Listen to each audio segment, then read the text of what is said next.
Bismillahirrahmanirrahim. Assalamualaikum warahmatullahi wabarakatuh.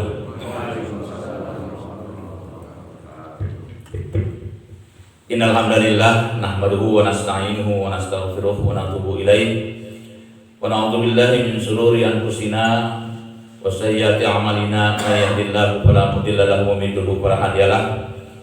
Asyhadu an la ilaha illallah wahdahu la syarika lahu wa asyhadu anna Muhammadan abduhu wa rasuluhu allazi la nabiyya ba'dahu.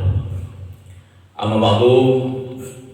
Alhamdulillah Bapak-bapak dan ibu-ibu yang ada di balik tirai, barangkali insyaallah pada kesempatan subuh kali ini kita mengangkat tema tentang apa ya temanya?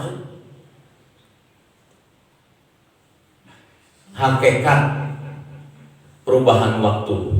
Nah, ya. Hakikat perubahan waktu. Ketika kita membaca Al-Qur'anul Karim, di sana kita akan menemukan banyak sekali yang diinformasikan oleh Allah Subhanahu wa taala tentang waktu. Bukan sekedar informasi dari Allah Subhanahu wa taala tentang waktu, tapi jauh dari sekedar itu, di mana Allah Subhanahu wa taala menyatakan waktu itu dengan waw kosong. Artinya dengan sumpah. Berarti kan tidak main-main, Pak. Allah bersumpah dengan waktu. Kenapa sampai Allah bersumpah dengan waktu? Realita yang terjadi, ternyata begitu banyaknya manusia-manusia yang bermain-main dengan waktu. Sehingga semua waktu, dari mulai bangun tidur sampai kita hendak tidur kembali, semua waktu itu diambil sumpahnya oleh Allah Subhanahu wa taala. Coba saja kita baca dalam Al-Qur'an, Pak. Sampai ada walail wan nahar. Kan udah jelas ya, siang dan malam, berarti kan 24 jam itu. Diambil sumpahnya oleh Allah Subhanahu wa taala. Kemudian ada waktu khusus diangkat oleh Allah Subhanahu wa taala. Jadi setiap waktu itu diminta sumpah, diambil sumpahnya oleh Allah Subhanahu wa taala. Karena betapa pentingnya kita mengelola waktu. Jadi waktu ini adalah makhluk Allah yang disediakan oleh Allah untuk kita kelola, untuk kita manage. Jangan sampai pernyataan yang muncul seringkali apa? Gak terasa ya, sudah 50 tahun usia. Gak terasa 50 tahun. Gak terasa ya, usia sudah 30 tahun. Pernyataan itu seringkali muncul di seluruh status sosial.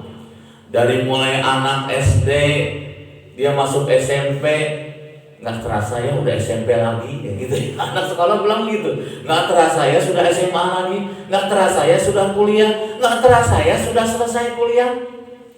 Dan begitu seterusnya perjalanan dari waktu ke waktu. Sehingga di dalam salah satu surat Allah menyatakan sinopsis, artinya memberikan sebuah kesimpulan dari seluruh waktu yang diambil sumpah oleh Allah Subhanahu wa taala dalam surat Al-Asr. Nah, makanya surat Al-Asr ini adalah sinopsis dari seluruh waktu yang dinyatakan oleh Allah di dalam Al-Qur'anul Karim. Mana Pak bunyinya surat Al-Asr, Pak? Wal asr. Demi seluruh waktu, siang, malam, detik, menit, jam, hari, berganti pekan, berganti bulan, berganti tahun, itulah makna al-asr. Jadi selama ini kita mengartikan al-asr itu demi waktu, sudah sampai di situ. Tidak, seluruh waktu yang 24 jam itu diambil sumpahnya oleh Allah Subhanahu wa taala. Kemudian Allah mengambil sumpahnya seluruh waktu yang dari jam ke hari, ke pekan, ke bulan sampai ke tahun. Gak terasa ya, tahu-tahu sudah akhir tahun lagi. Itu kalimat yang muncul ya. Sudah akhir tahun lagi. Berarti kita sebentar lagi masuk tahun 2021. Nah, sepekan lagi gak terasa. Di dalam surat Al-Asr, surat Al-Hasr. Nah, beda Al-Asr dengan Al-Hasr. Nah, itu ya. Kalau surat Al-Asr ini, surat Al-Asri, orang kita sering menyebutnya itu, ini adalah sinopsis saya katakan tadi. Jadi sebuah rangkuman dari seluruh waktu yang diambil sumpahnya oleh Allah Subhanahu wa taala, sehingga kata Allah, innal insana lafi khusr.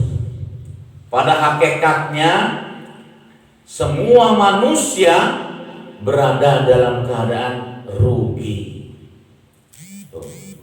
Jadi pada dasarnya semua manusia dalam keadaan rugi, Pak.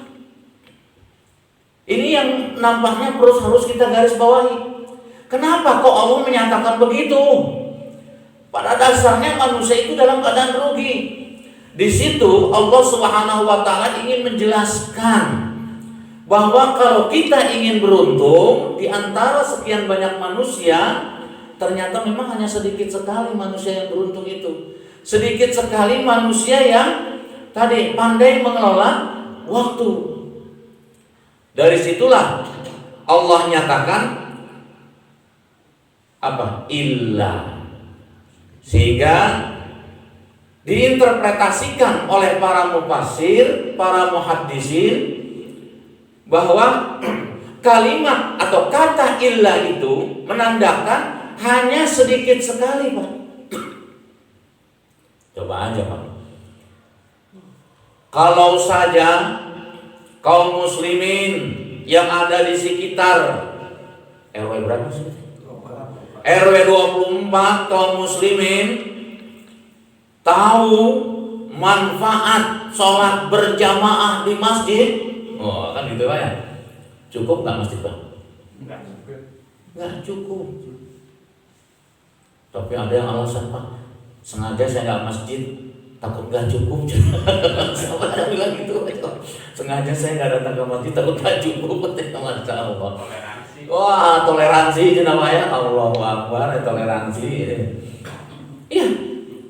Makanya apa yang dikatakan oleh Rasulullah SAW 14 abad yang lalu, kata Rasulullah, "Lau ta'lamu ma'a'lamu, la dahiktum qalila wa la bakaitum katsira," kata Rasulullah. Hai sekalian umatku, seandainya kalian tahu sebagaimana taunya aku, kata Rasulullah, la dahiktum qalila, maka akan sedikit sekali kalian sampai tertawa, kata Rasulullah begitu. Sedikit sekali kalian akan tertawa. Kenapa? Pasti kalian akan lebih banyak menangis. Kenapa seperti itu? Karena melihat sosok diri kita yang banyak melalaikan waktu. Itu, Pak. Iya, kalau kita mau tengok tentang keberadaan diri kita, sampai seorang pakar komunikasi, Pak, dia mencoba untuk merangkum kata-kata yang kita keluarkan dari mulai bangun tidur sampai kita hendak tidur kembali. Kata-kata kita itu, ucapan-ucapan kita itu dirangkai oleh pakar komunikasi. Itu panjangnya setiap hari, Pak ya. Panjangnya sehari itu dari Bandung ke Surabaya. Allah, itu luar biasa. Jadi sampai dihitung oleh pakar komunikasi. Jadi kalimat-kalimat yang kita keluarkan dari mulai bangun tidur sampai kita mau tidur itu dirangkai, terus itu panjangnya tidak kurang dari Bandung ke Surabaya. Banyak sekali. Panjang, Pak ya. Berapa kilo, Pak, Bandung Surabaya? Berapa? 780. Masya Allah. Itu luar biasa, Pak ya. Supaya lancar. Oh ya, luar biasa panjangnya, Pak ya. Dirangkai itu. Waktu yang dibutuhkan dari Bandung ke Surabaya, kalau naik kendaraan pribadi misalnya, Pak, nggak ada macet, berapa jam? Hah? Nggak, berapa jam ke Surabaya dari Bandung? Ya, pokoknya nggak ada macet gitu, Pak ya. Berapa? 12 jam katakanlah. Kecepatan rata-rata 110. Oh, 110 kalau kecepatannya. Dengan kondisi mobil yang baru gitu. Mobil juga yang harus baru, Pak ya. Coba kalau mobil tahun 60-an mah tetap aja kecepatan 120 juga kayak gitu. Mobilnya anak Rubicon. Kebayang Pak? Bayangkan butuh waktu 12 jam. Tapi apa yang terjadi? Jarang-jarang Pak, Allah menggandengkan bukan jarang-jarang, hanya satu ya yang Allah nyatakan dalam salah satu surat itu, kata sholat dan zakat itu dijedak. Apa dijedak ya? Dipisah. Jadi sholat dengan zakat dipisah dengan urusan waktu. Sudah tahu Pak? Biasanya Allah selalu gandengkan aqimus shalah wa atuz zakah, aqimus shalah wa atuz zakah. Selalu Allah gandengkan gitu, salat zakat, salat zakat, salat zakat. Tapi dalam satu surat itu Allah pisahkan salat dengan zakat tapi dengan urusan waktu. Sudah tahu Pak? Qad aflahal mu'minun. Nah, itu Pak ya. Gelap deh jadi. Kemarin pohon ini hilang banyak. Subhanallah itu teh.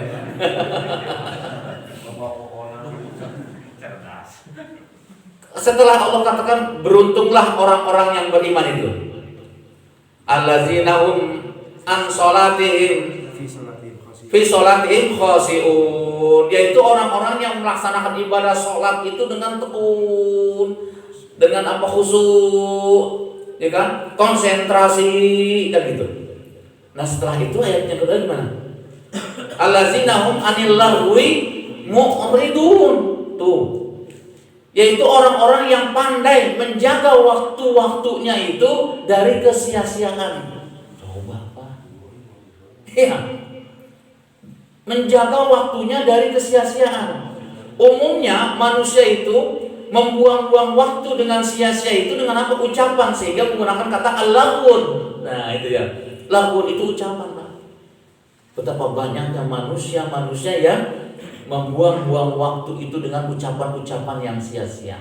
Setelah itu lizakati fa'ilun. Baru zakat Pak disebutkan. Jarang, baru hanya surat itu aja Pak. Kamu sholat, terus zakat, cukup sholat, terus zakat, selalu digantikan. Tapi kali ini Allah batasi, Allah segan itu. Lihat dengan waktumu. Kenapa? Karena di situ Allah nyatakan di awal surat itu, surat pertama ayat pertamanya adalah qad aflahaman. Qad aflahal mu'minun. Karena di situ Allah nyatakan menggunakan kata qad. Ini kata taukid, yaitu penekanan dari Allah Subhanahu wa taala. Sungguh beruntunglah orang-orang yang beriman itu. Tuh, orang-orang beriman adalah orang yang beruntung. Ketika satu, dia pandai menjaga kedekatan diri dengan Allah Subhanahu wa taala melalui ibadah sholat yang konsentrasi, sholat yang khusyuk, sholat yang istiqomah. Nah, itu. Jadi disebutkan dalam surat ini, orang yang beruntung itu pertama adalah orang yang beriman. Ya. Kalau yang tidak beriman, tidak akan pernah beruntung, pasti merugi. Ini pernyataan Allah Pak. Pasti rugi. Gak ada untungnya orang yang tidak beriman itu. Maka berbahagialah kalau ternyata kita bisa jaga, kita pelihara iman kita ini untuk selalu dekat dengan Allah Subhanahu wa taala. Salah satu usaha untuk selalu dekat dengan Allah Subhanahu wa taala, kita bangun di pagi hari ya. Ada yang mulai bangun dari jam 2, karena jamaah saya di Masjid Al-Fat itu ada yang bangunnya setiap hari jam 2. Kenapa saya katakan saya tahu jam 2? Karena begitu jam 2 dia langsung ngupload. Itu. Ngupload apa Pak? Ngupload tentang ayat Al-Qur'an, hadis Nabi, itu jam 2 malam. Paling telat jam 2:30. Artinya dia jam 2 itu sudah bangun. Bagus Pak ya. ngupload langsung jam 2. Ini subhanallah. Mungkin begitu ngupload kemudian baru sholat Pak ya. Setelah ngupload kemudian sholat gitu ya. Bukan hanya ngupload tidur lagi. Pak ya, ngupload tidur lagi. Waduh, gimana ceritanya Pak ya? Nah, makanya saya husnuzon setelah ngupload kemudian dia sholat. Ya Allah. Terbukti Pak. Kenapa? Karena jam 4 dia sudah di masjid. Orang yang ngupload itu jam 4 sudah di masjid. Dia adalah mantan Bareskrim. Terakhir itu dia sebelum pensiun itu dia ditempatkan di bagian narkoba. Polisian Pak. Bagus sekali saya bilang. Makanya tuh ya, kasihan kan polisi-polisi yang baik Pak ya. Hanya gara-gara kasus kemarin. Kasihan polisi-polisi yang baik kan itu gara-gara kasus kemarin jadi tercemar. Meskipun orang juga bisa memilah dan memilih lah gitu kan ya, itu kan oknum istilahnya kan begitu ya. Ini subhanallah. Jadi begitu dinyatakan oleh Allah Subhanahu wa taala ya, sesungguhnya manusia itu, ini juga menggunakan kata sesungguhnya, yaitu kata taukid ya. Sesungguhnya manusia itu berada dalam keadaan rugi.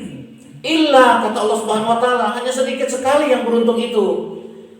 Siapa yang beruntung? Pertama, dia adalah orang yang beriman. Illal ladzina amanu. Oh, beruntung Pak. Makanya qad aflahal mu'minun. Nah, beruntunglah kalau dia adalah orang yang beriman. Nah, bukti dia adalah orang yang beriman kemudian dilanjutkan oleh Allah dengan waw ataf, yaitu kata sambung, wa amilus sholihat, yaitu amal-amal soleh. Jadi secara tidak langsung ini juga Allah gandengkan kata amanu wa amilus sholihat. Kalau tadi sholat dengan zakat kan gitu. Nah, kalau iman selalu digandengkan oleh Allah Subhanahu wa taala dengan amal soleh. Tidak kurang dari 82 kali di Al-Quran Allah gandengkan amanu wa amilus sholihat, amanu wa amilus sholihat. Nah itu, jadi jelas sekali. Amanu adalah orang yang beriman. Di situ menggunakan fi'il mudhari, yaitu kalimat yang tidak boleh berhenti, berlangsung terus. Jadi imannya itu terus Pak. Jangan sampai iman itu dibawanya pada saat ke masjid. Nah, kan gitu ya. Ketika ke masjid iman dibawa. Ketika di kantor iman disimpan. Kenapa? Sebab kalau bawa iman ke kantor itu bisa korupsi. Itu ya. Kebayang tuh ya. Betul. Sebab kata Rasulullah begitu. Bahwa ketika orang melakukan maksiat, sesungguhnya dia tidak membawa imannya, arti imannya disandangkan. Begitu kata Rasulullah dalam sebuah hadis. Makanya iman itu disebutkan oleh Allah Subhanahu wa taala itu menggunakan fi'il mudhari. Artinya harus dibawa terus iman tuh dimanapun kapanpun kan gitu. Dan apapun status sosial kita, iman harus selalu dibawa. Maka ketika iman disandangkan, terjadilah perbuatan maksiat di situ. Jadi kalau iman disandangkan artinya disimpan, terjadilah perbuatan maksiat. Artinya apa? Iman harus selalu kita bawa. Kan makna iman itu seperti yang insya Allah kita sudah memahami betul, bahwa ketika kita beriman kepada Allah Subhanahu wa taala, maka keimanan kita kepada Allah bahwa Allah itu senantiasa selalu mengawasi kita, dan itulah pentingnya kita bawa iman itu kemanapun dimanapun kita berada, maka iman selalu kita bawa. Maksudnya apa? Disitulah Allah selalu mengawasi kita. Kan kita tahu Pak, setiap manusia itu dipasang CCTV oleh Allah Subhanahu wa taala. Banyak manusia yang tidak sadar dipasang CCTV. Kalau CCTV buatan manusia itu ditutup saja kameranya, sudah tidak nampak Pak ya. Kan yang maling-maling motor ya Pak ya, yang maling sendal gitu kan, ketika dia ditulis masjid ini di apa? Diawasi dengan CCTV. Maling teh ningalikeun gitu kelihatan. Oh iya CCTV, tuh mana yang itu tutupan gitu aja. Itu CCTV buatan manusia. Sehebat apapun manusia membuat CCTV tetap ada kelemahan. Contoh, ya itu tadi yang terjadi penembakan di jalan tol. CCTV-nya dimatikan kan Pak? Dan ya itu kelemahan CCTV buatan manusia.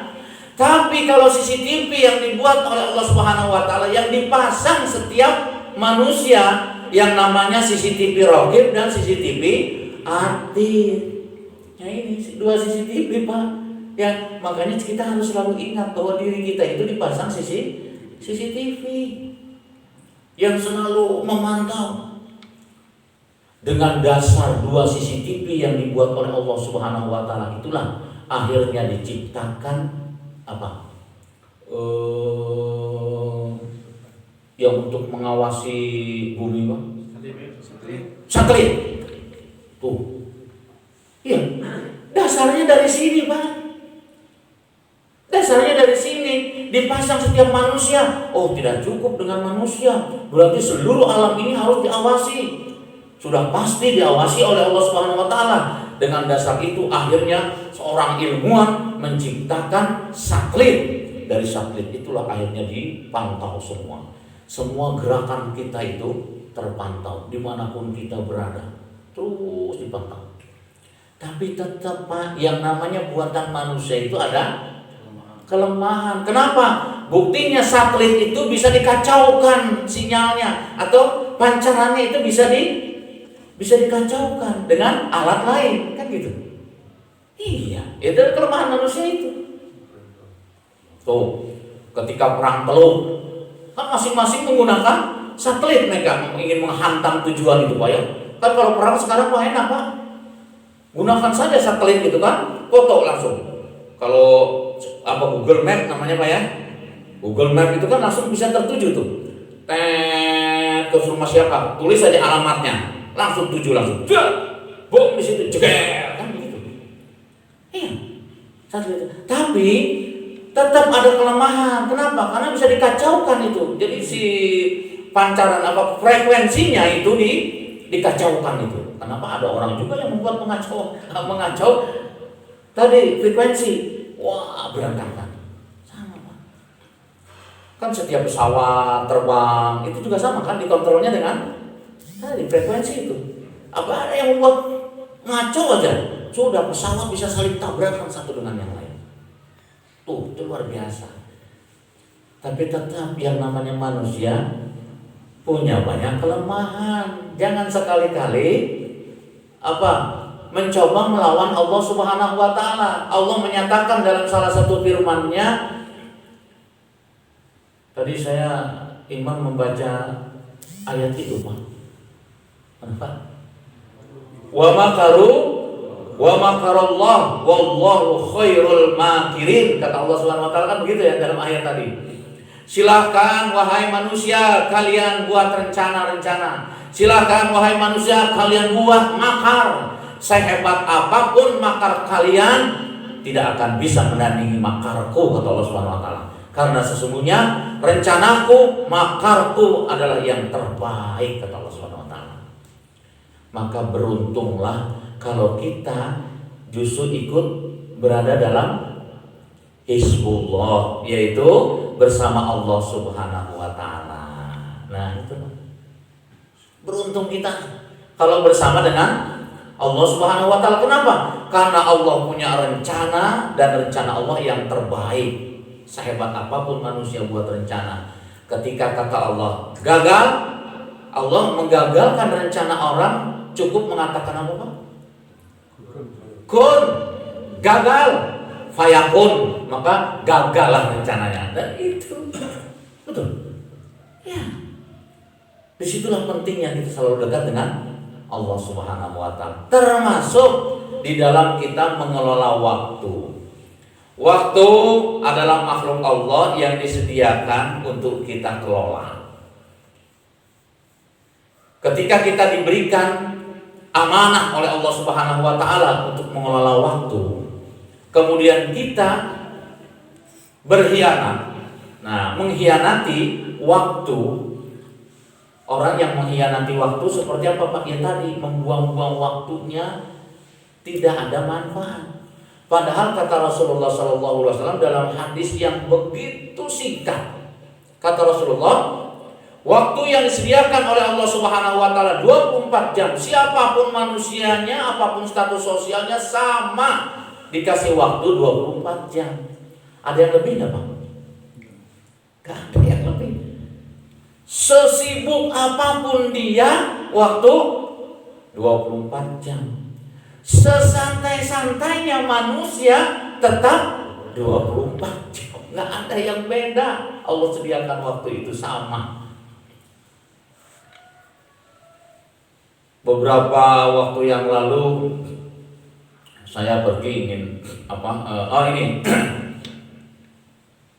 ngasih tadi ya kuliah subuh itu di Gunung Bentang, Pak. Gunung Bentang ada yang tahu, Pak? Udah larang, Pak ya, namanya gunung, Pak ya. Namanya gunung ya betul, naik ke gunung sana, Gunung Bentang. Di situ ada salah satu perumahan namanya Padalarang Regency. Saya dijadwal subuh, saya bilang, wah belum tahu tempatnya, berarti saya harus berangkat jam 2 malam. Berarti belum tahu tempat, harus nyari tempat, saya kata ya. Pergi ke sana, cari udah malam gelap kan gitu. Ternyata di luar dugaan.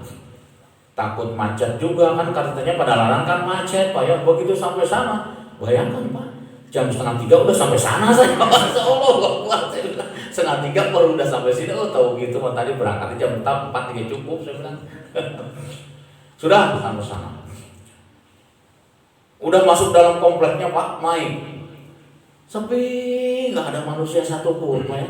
Terus naik ke atas saya, terus ternyata masjidnya di atas. Masjidnya di atas. Begitu sampai di masjid, masjid sudah ada setengahnya Pak jamaah. Kaget saya Pak. Ini di lowong, tapi jamaah udah banyak saya. Saya nggak nyangka, saya pikir datang paling saya duluan gitu Pak ya. Ternyata sudah ada yang datang ke sana. Itu subhanallah, luar biasa. Nah, sudah sampai di sana, apa yang terjadi di sana Pak? Wah luar biasa ternyata Pak. Masjidnya penuh Pak. Sholat subuh penuh. Saya juga nggak nyangka sama sekali. Padahal itu di lowong, tiris di sana Pak. Jamaahnya itu masing-masing pada pakai jaket karena dingin dan di atas di sana Pak ya. Kerasa. Subhanallah, bapak-bapak, ibu-ibu itu di luar Pak. Ibu-ibu di luar, di Serambi itu. Penuh Pak jamaah Pak. Saya bilang, ini pengajian apa? Biasa pengajian subuh. Allah, saya bilang, luar biasa sampai seperti itu. Artinya apa? Nah tadi Pak, ketika orang sudah menyadari betapa pentingnya mengelola waktu tadi, ya kan, maka dia tidak akan sia-siakan itu.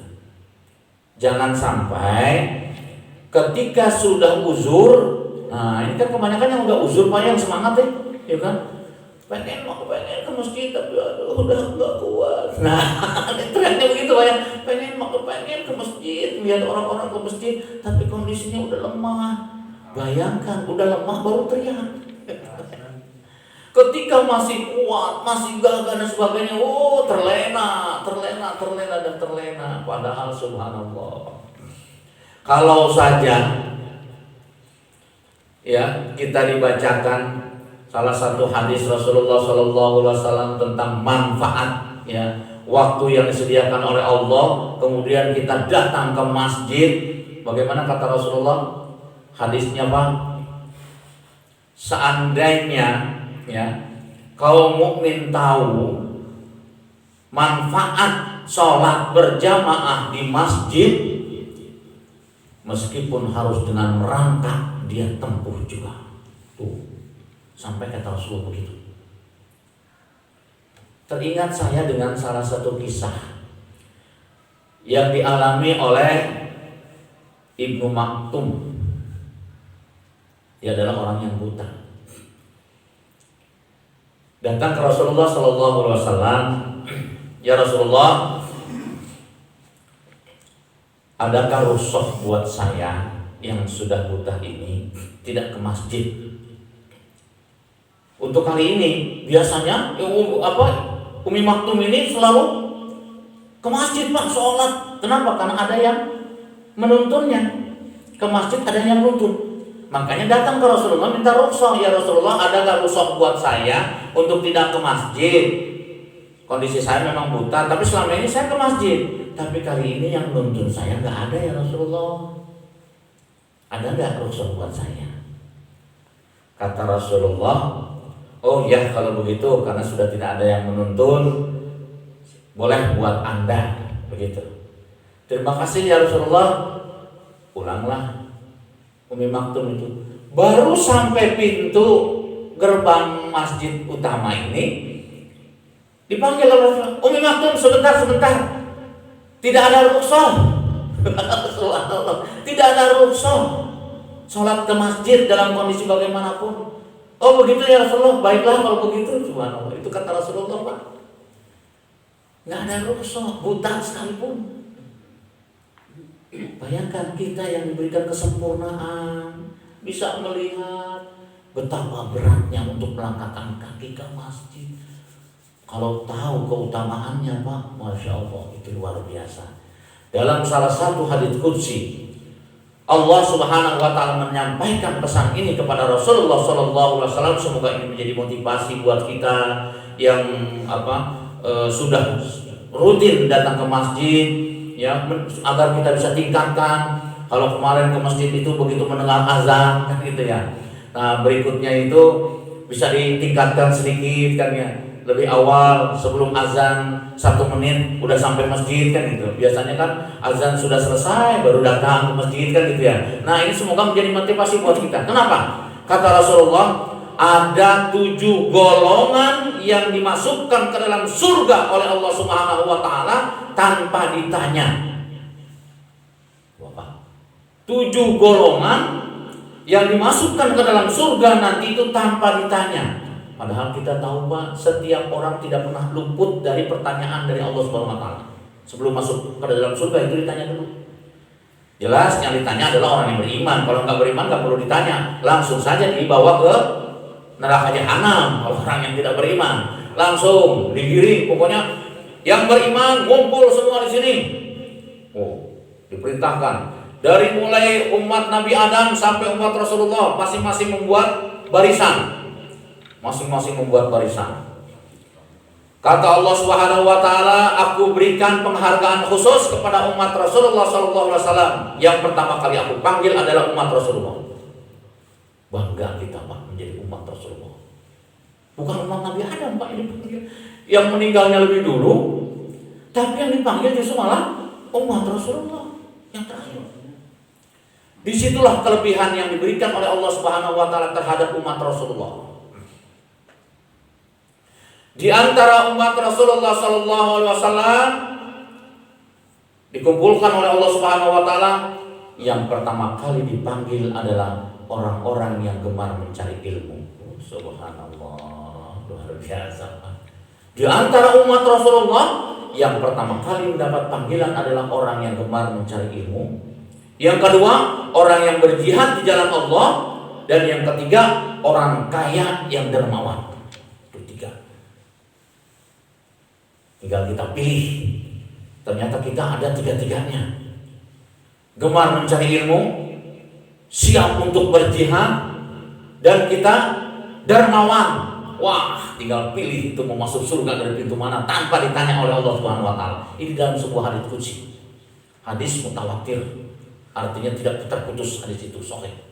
Nah, subhanallah. Satu hal yang sangat penting saya ingin tekankan berkenaan dengan masjid ini Pak.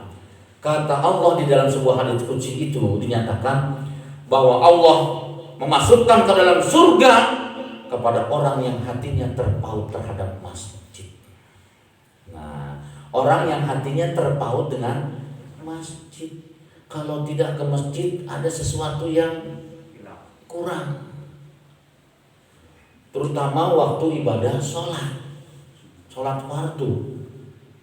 Karena kata Rasulullah, sholata fil masjid, jangan memperbanyak sholat sunat di masjid. Sholat sunat justru diperbanyaknya di rumah. Nah, kalau memang kondisi rumahnya tidak memungkinkan ya nggak masalah sholat di masjid. Tapi Rasulullah menekankan di situ kenapa? Jangan sampai memperbanyak sholat sunat di masjid, tapi sholat fardunya di rumah. Nah itu kan repot Pak ya. Sholat sunatnya mau di masjid, tapi sholat fardunya di rumah. Nah, karena ada yang bisa gitu. Allahu Akbar. Nah, jangan sampai terjadi. Saya pernah menyaksikan beberapa kali. Nah ini Pak ya. Begitu saya mau datang ke masjid, azan. Ada yang azan Pak, azan. Begitu azan, selesai azan pulang Pak. Bukan ikut sholat, malah pulang. Oh ternyata kenapa? Dia tertarik dengan apa hadis Rasulullah tentang azan Pak. Sebab orang yang azan itu, wah di hadapan Allah Subhanahu Wa Taala itu kelihatan orangnya. Kenapa? Diilustrasikan oleh Rasulullah, orang yang suka azan itu lehernya panjang nanti, sehingga Allah melihat orang yang azan itu katanya. Itu bukan jadi leher panjang, bukan. Artinya Allah melihat orang yang azan itu gitu. Sehingga dia tertarik azan. Cuma habis azan pulang. Nah ini kan repot kok ya. Kenapa dia pelajari hadisnya cuma hadis tentang azan gitu Pak. Tidak, justru apalagi sudah azan, kemudian kita sholat 2 rakaat, kita tahiyatul masjid, kemudian sholat sunnah, qobliyah, subuh, kan gitu ya. Setelah itu sholat subuh, selesai sholat subuh ada sholat suruh, ya ada zikir, setelah itu sholat suruh. Subhanallah, luar biasa. Semoga ini menjadi motivasi buat kita yang sudah terbiasa datang ke masjid, kita tingkatkan. Bagi yang belum datang ke masjid, semoga ini juga menjadi motivasi buat kita berbondong-bondong memenuhi masjid. Saya ingat betul Pak, kalau lihat kondisi sekarang kan ideologi komunis makin banyak nih Pak jumlahnya. Ya, kalau Bapak pernah mengalami, ada yang pernah mengalami, saya dapat dengar cerita saja waktu itu saya masih kecil.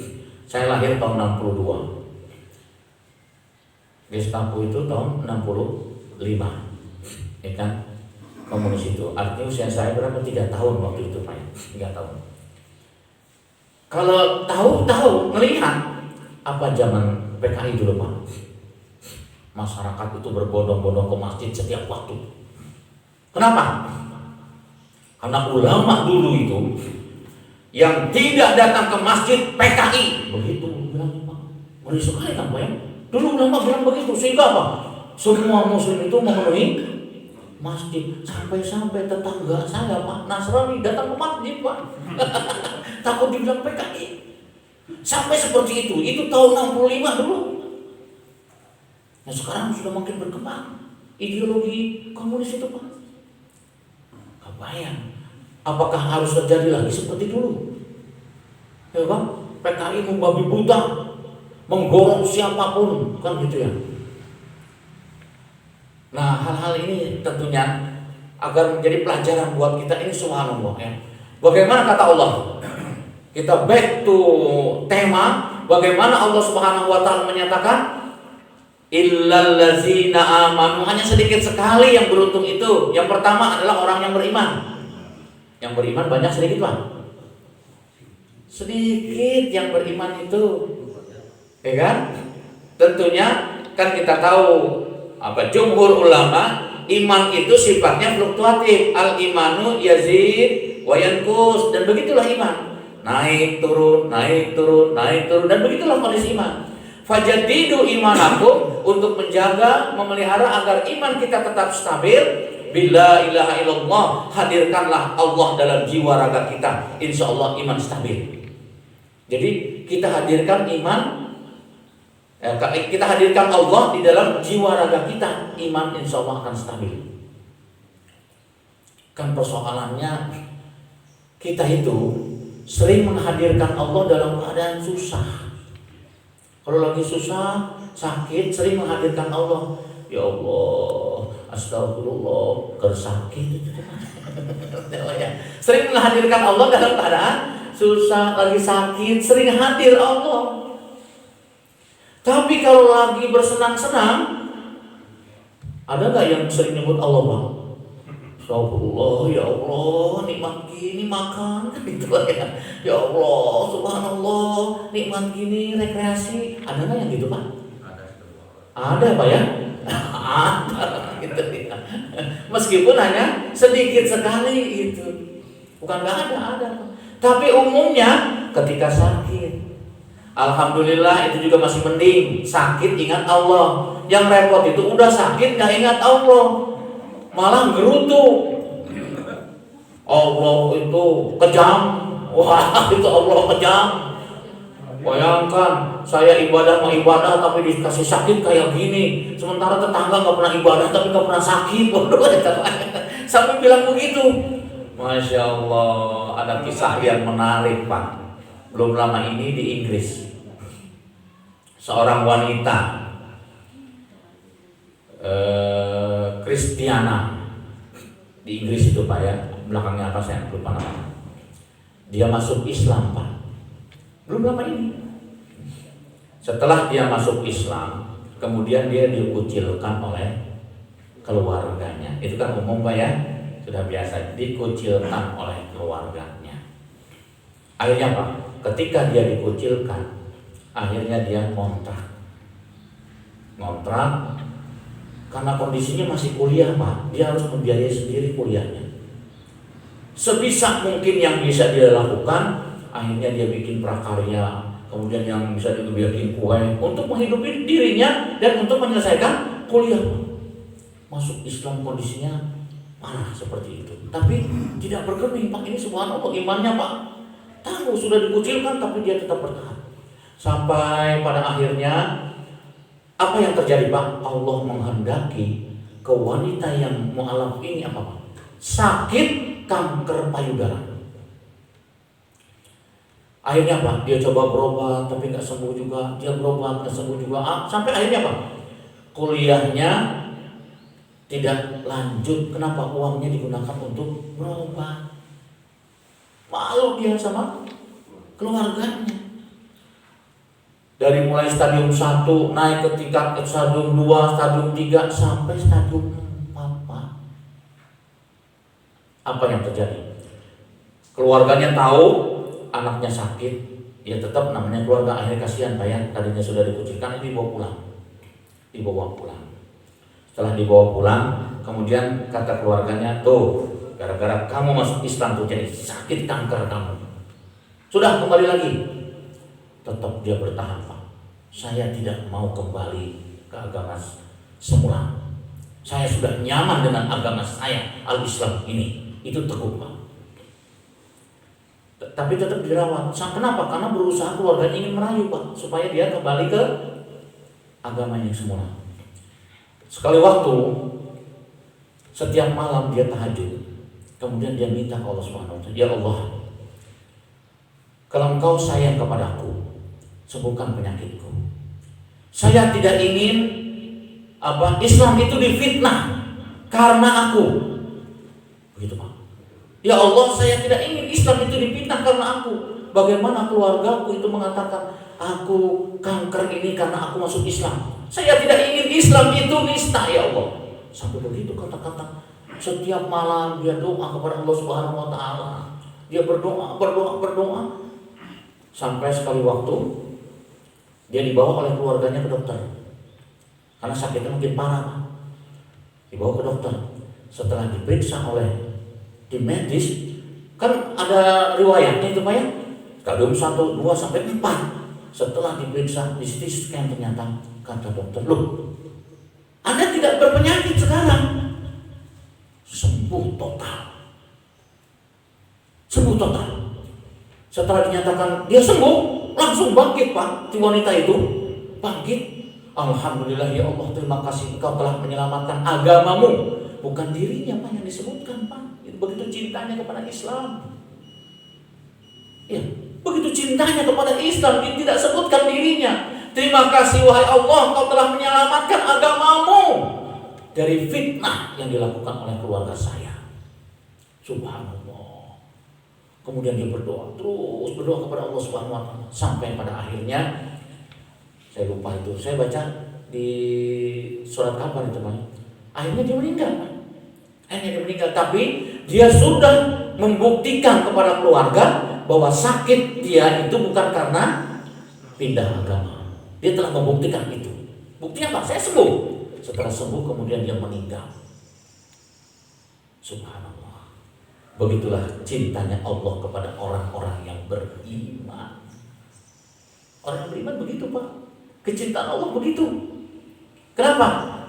Allah panggil untuk menghadapnya dalam keadaan bersih dari dosa-dosa. Itulah kecintaan Allah kepada orang yang beriman. Bagaimana dengan diri kita, Pak? Jangan sampai kita menghadap Allah Subhanahu wa taala dalam keadaan berlumuran dengan dosa. Jangan sampai. Karena itulah pentingnya kita kelola waktu yang disediakan oleh Allah Subhanahu wa taala kepada kita ini, kita runtuh, jangan sampai ada kesia-siaan. Ketika kita sedang duduk melamun, Pak ya, kan kita sering begitu Pak ya, melamun. Kadang-kadang apa saja yang dilamunkan oleh kita itu. Begitu kita duduk termenung, kemudian melamun, langsung istighfar, astagfirullahaladzim, wahai Allah, jangan biarkan diri saya melamun. Astagfirullahaladzim, subhanallah, alhamdulillah, Allahu akbar. Kata-kata itu yang kita keluarkan. Subhanallah. Insya Allah itu bisa menggugurkan seluruh dosa-dosa yang ada dalam diri kita ketika kita beristighfar kepada Allah Subhanahu wa taala. Itu makanya terperanjat astagfirullahaladzim. Kenapa saya melamun? Bukankah Allah telah memberikan nikmat begitu banyak kepada kita? Coba sering-sering kita baca surat Ar-Rahman. Bagaimana kata Allah Subhanahu wa taala? Fabi'ayyi ala'i rabbikuma tukadziban. Wahai hambaku, nikmat apa lagi yang kau akan dustakan? Semua nikmat telah aku berikan kepadamu. Satu nikmat yang telah dinyatakan oleh Allah Subhanahu wa taala, walaqad karamna bani Adam. Sungguh aku muliakan semua kalian wahai keturunan Adam. Bayangkan kita sudah dimuliakan oleh Allah Subhanahu wa taala. Meskipun realita yang kita saksikan sekarang boleh jadi terjadi pada diri kita. Kita ingin atau kita merasa akan dimuliakan. Pertama, kalau kita sedang berkuasa, orang lain memuliakan kita. Ketika kita punya jabatan, kita beranggapan akan dimuliakan. Ketika kita punya uang banyak atau harta banyak, kita akan dimuliakan. Ketika kita punya performa yang bagus, maka kita akan dimuliakan. Ingat, semua itu tidak selalu berbanding lurus. Kekuasaan, jabatan, harta, performa tidak berbanding mulus dengan kemuliaan. Kita saksikan saat sekarang ini, kekuasaan tidak menjadi mulia, justru malah menghinakan dirinya. Jabatan tidak menjadi mulia, justru menjadi hina. Ya, menghinakan dirinya. Contoh Pak, jabatan menteri itu bergengsi Pak. Betul. Akhirnya menghinakan dirinya karena korupsi. Jabatan itu Pak. Itu kan korupsi itu karena jabatan. Orang yang harta banyak. Contohnya hartanya banyak, dihinakan oleh hartanya sendiri. Kenapa? Karena itu ar-rasi wal murtasi. Dia sogok Pak, menteri.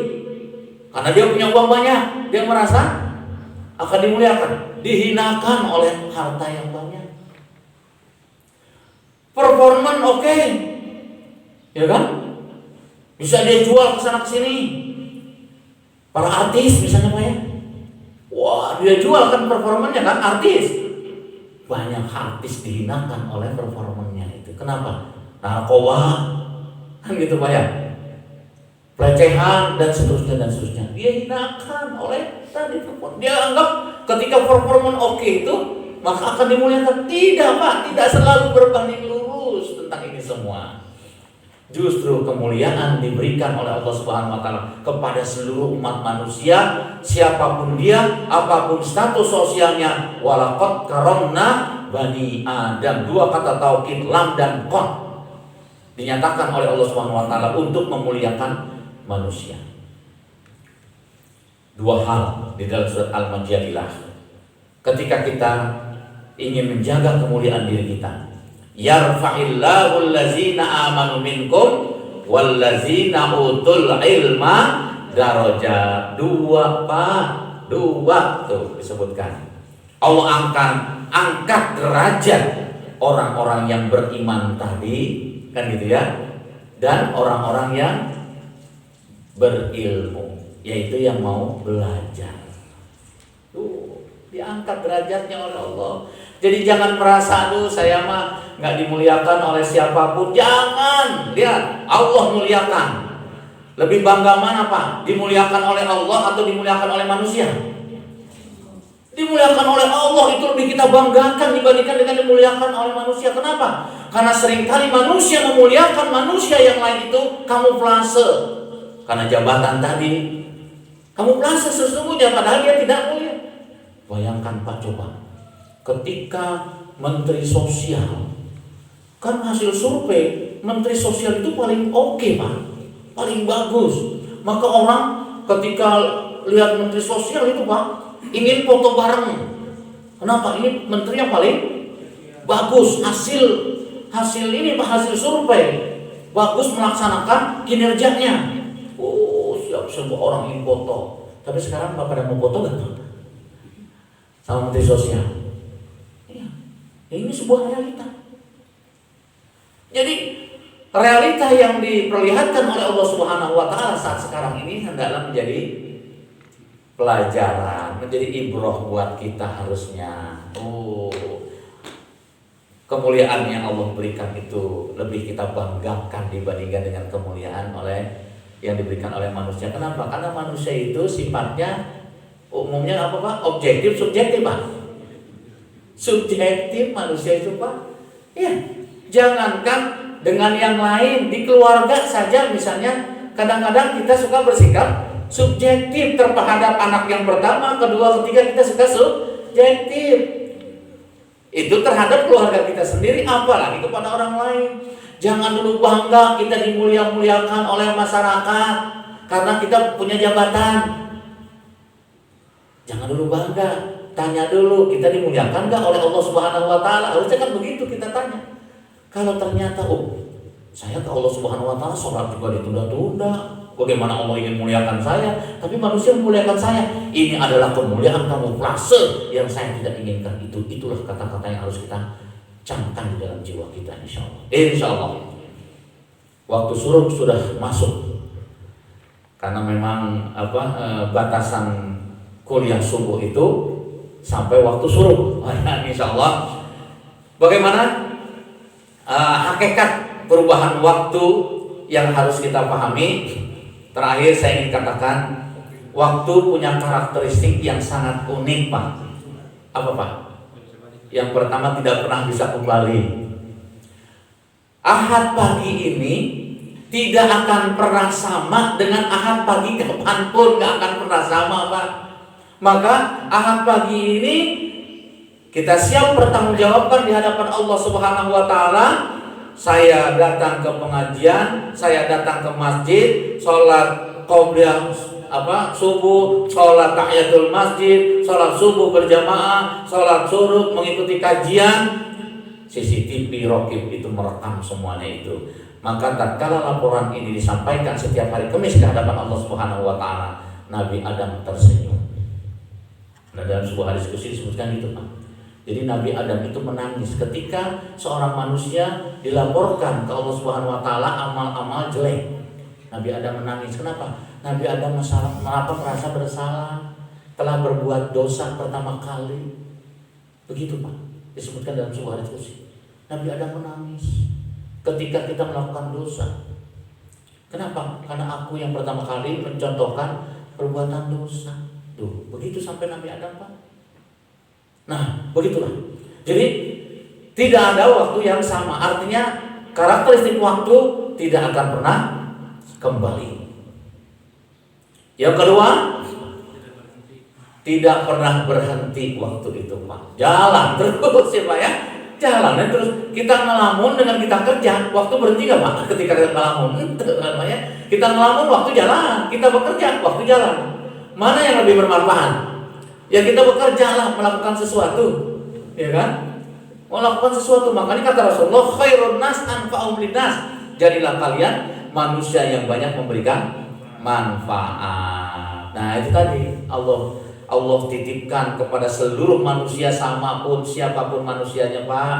Satu, intelektual. Ini adalah potensi yang Allah titipkan kepada kita. Yang kedua, spiritual. Allah titipkan kepada kita spiritual. Ini adalah potensi. Yang ketiga adalah fisika. Fisik. Allah titipkan kepada kita. Ini 3 potensi. 3 potensi ini kalau kita optimalkan, nggak ada istilah kata melamun. Nggak ada istilah kata melamun, Pak. Yang ada adalah tafakur atau tadabur, bukan melamun. Gitu ya. Kalau orang yang menggunakan intelektualnya, dia akan tafakur. Tafakur itu adalah dia memikirkan tentang ciptaan Allah dan banyak hal, kan gitu ya. Bisa kita lakukan. Intinya, manfaat apa yang saya bisa berikan melalui intelektual saya? Manfaat apa yang saya bisa berikan menurut dan potensi spiritual saya? Manfaat apa yang saya bisa berikan dari fisikal saya? Nah itu. Makanya subhanallah ya.